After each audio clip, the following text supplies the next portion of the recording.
chop all these siege tanks now. Those drones really desperately trying to run for their lives. There's Wednesday Night vVv Gaming. Countdown starting. MLG and Toon Valley, all spawn points are possible. We discover every week when we forget, so it's not just going to be cross spawns here, but we'll see what SeoHyeon has in store to try to put a stop to KoMA. Alright, so Terran versus Terran. In Toon Valley, there are a fair number of expansions, as it will be a full cross spawn here. SeoHyeon spawning as the red Terran player on the top right-hand side of the map. Meanwhile, on the bottom left-hand side of the map, we have KoMA. So KoMA versus SeoHyeon, and it will be a little bit interesting to see when these players actually try to scout each other out. In all the previous games so far, Cloud Kingdom, Antigua Shipyard, the players automatically knew where their opponent was. They could delay that scout, but in a map like this where 1-1-1 or being able to wall off your ramp is so important, or trying to go for a fast expansion is so important, we may see a little bit of an earlier scout, scouting after the supply depot. Yeah, like I said, TVT not my forte, but yeah, a lot of times we do see that 1-1-1, and then we see sort of the mind games played with the Banshees, the Cloak Banshees, the single Vikings, a lot of small unit encounters, sometimes drop play with a few Hellions and Marines can be quite effective as well, but hardly ever see late game TV2. Though that can be pretty epic with tank positioning and Marines stimming in and trying to break tank lines and the big air battles that we see sometimes. So an early gas coming out for looks like both players. So I imagine that we will be seeing early Hellions perhaps, or maybe even early Banshees. Yeah, I'm expecting early Banshees at this point. I'm trying to rush into early Hellions doesn't make a lot of sense. A lot of the times, Terran players do wall off their ramp. So unless you couple it up with the medevac, you're really not going to be dealing that much damage. On top of that, SCVs have 5 additional hit points over some of the other workers as well, so they are a little bit more beefy as well. Even Blue Flames take 3 shots in order to take them down. Or I think it's still 3 shots to take them down. Excuse me, but we'll see how these players go. The only reason to go for an early refinery is to get also a very early factory. Right as your barracks is done, you should have about 100 gas, but then you really don't have the gas in order to get a reactor until 30 seconds in, so it doesn't really make sense to get a lot of Hellions.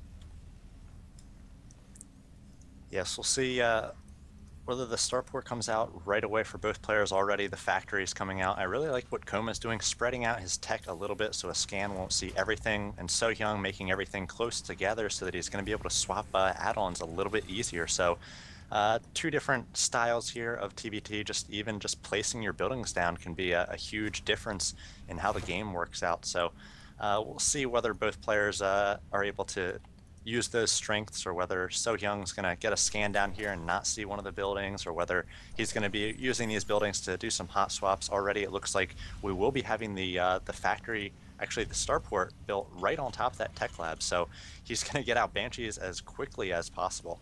Now, the only question that I have is that SeoHyeon has not established a second refinery, so these, if it is Banshees, it's not going to be cloaked Banshees, at least not for quite some time.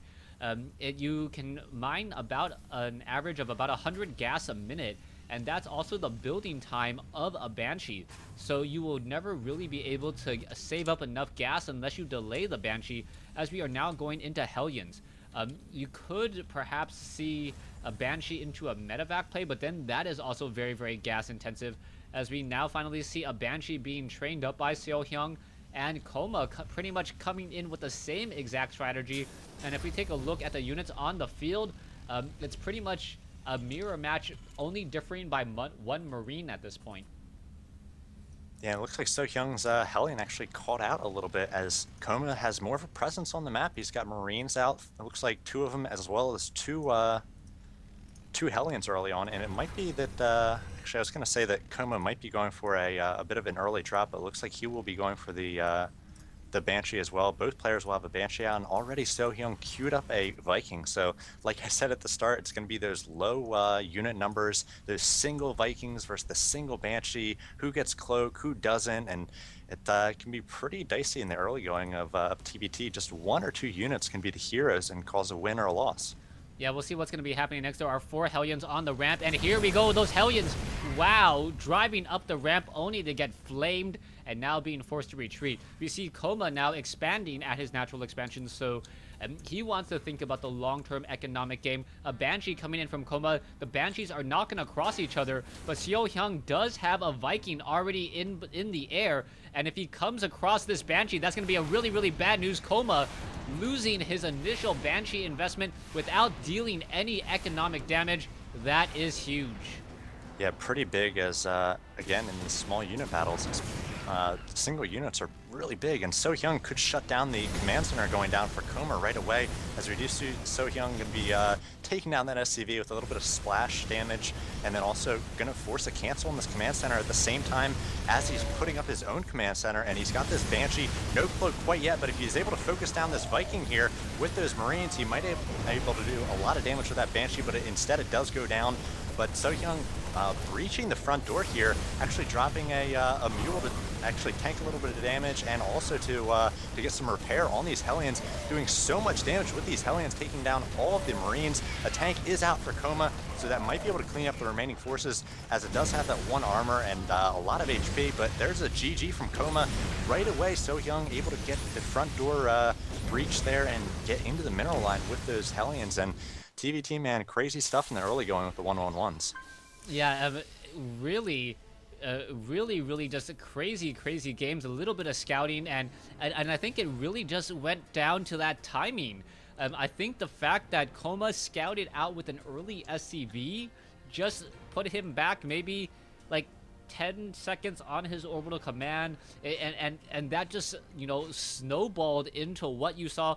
Also, SeoHyeon getting a very easy kill, very fast kill on a scouting Hellion up the ramp, and those two things were really the difference. If you take a look at the army portion of the graph, KoMA was neck and neck up until, I would say, what is that, the 6-minute mark, and then things just went downhill as KoMA tried to expand, and SeoHyeon just continued to train up a second Viking and more Hellions.